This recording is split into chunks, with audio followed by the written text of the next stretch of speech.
Wala akong lunas! Traidor ako sa katawan. Bigla ka na lang magugulat dahil tutubuan ng warts, ng lesions, ng cancer kung huli na. Kaya wag mo akong ini-small dahil hindi ako kilala. Tumalikod ka lang sandali.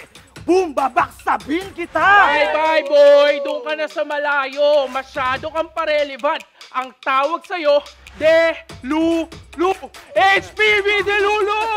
Para hindi ka masermonan, huwag tayong sakit sa ulo kay mama.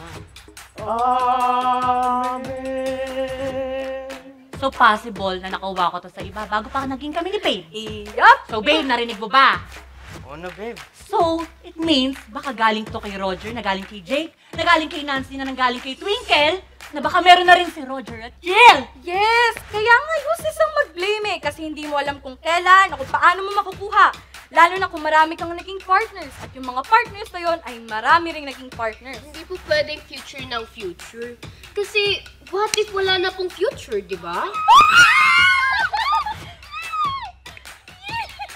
I am visible. I am seen.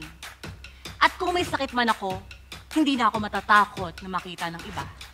Dahil baka ako ang makatulong sa kanila o sila ang makatulong sa akin. Panahon na upang pag-usapan ang isang masela. Cut muna. Lalabanan ko tong sakit ko hanggang sa katapusan. Dahil babawi pa ako sa mama mo eh. Gusto pa kitang makasama, anak, at gusto kong makita yung apo ko sa'yo. So you're saying I cheated on you? Na nakuha kong ang HPV sa'yo. Hindi sa CR. Nako. Sige, kwento mo paano sa CR. Malay ko. Baka naman yung unang gumamit sa'yo ng CR may HPV. Tapos nung jumebs ka, tumalsik yung tubig, tumama sa puwet mo. Jebs na may HPV plus talsik sa puwet equals kulugo. Natalo ko tong cancer ko. Tapos kasama ko ang mami mo. Nagtatawanan tayo kasi pinapanood natin lahat ng videos na ginawa ko.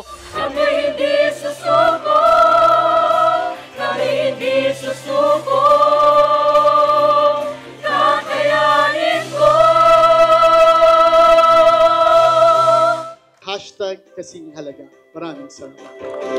At magandang gabi.